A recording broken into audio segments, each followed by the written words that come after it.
Public ఇక మన తెలంగాణలో మళ్ళా ఓట్ల జాతర షురు అవుతుంది.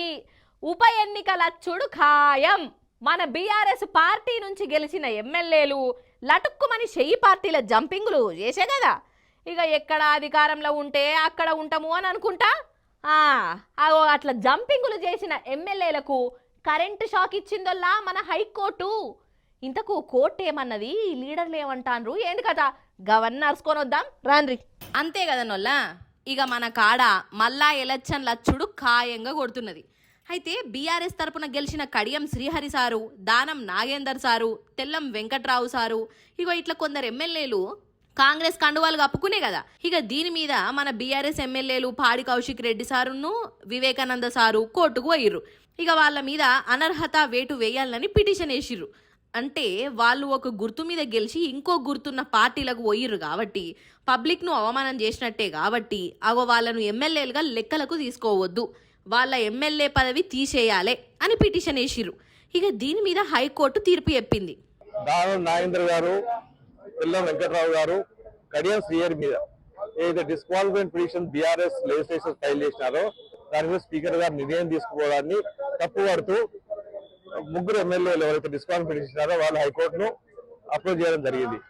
సుదీర్ఘ వర్గం తర్వాత హైకోర్టు ఇన్ని రోజుల తర్వాత కూడా ఇంకా డిస్క్వాలిఫికేషన్ ఎటువంటి నిర్ణయం తీసుకోవడాన్ని తప్పుపట్టింది స్పీకర్ గారు. తప్పకుండా స్పీకర్ యొక్క కార్యాలయం ఈ డిస్క్వాలిఫై పిటిషన్స్ స్పీకర్ ముందు పెట్టాలి ఇమీడియట్ గాని. స్పీకర్ కూడా ఈ యొక్క డిస్క్వాలిఫై పిటిషన్ మీద 4 వారాల్లో తన యొక్క షెడ్యూల్ ప్రకటించాలి. ఒక పార్టీలో గెలిచి ఇంకో పార్టీలకు పోయినోళ్ల మీద చర్యలు తీసుకోవాలని స్పీకర్ ఆఫీసుకు ఆర్డర్ వేసింది. అగర్సే 4 వారాలల్లా తేల్చకుంటే మాత్రం హైకోర్టే ముంగటపడి కేసును విచారణ చేస్తాం అని చెప్పింది. కాబట్టి స్పీకర్ సారు ఇక వీళ్ళ మీద చర్యలు గిర్యలు తీసుకోవాల్సిందే, ఎమ్మెల్యే పదవులను ఊస్టు చేయవలసి ఉంటుంది. అంతే కదా మరి.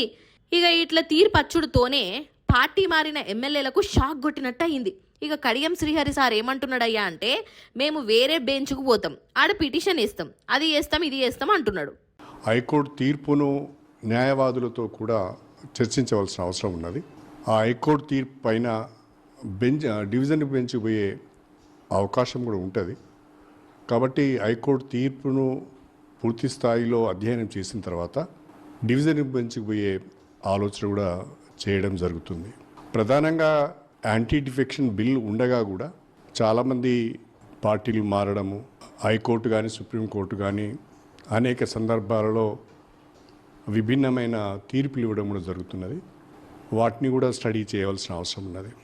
సుప్రీంకోర్టు 5 జడ్జెస్ బెంచ్ ఒక తీర్పు ఇచ్చింది, 3 జడ్జెస్ బెంచ్ ఒక తీర్పు ఇచ్చింది, మన హైకోర్టు డివిజన్ బెంచ్ కూడా ఒక తీర్పు ఇచ్చింది.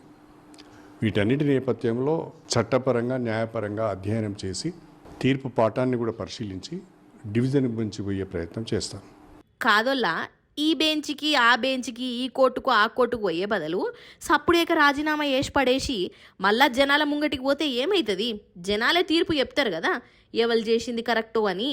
మరి రాజీనామా చేయకుండా కోర్టుల చుట్టూ తిరుగుతామనుడేందో మరి. అంటే తప్పు చేసినాం, జనం మమ్మల్ని మళ్ళీ గెలిపియ్యరు అని వాళ్ళకు కూడా అర్థమైనట్టే కదా.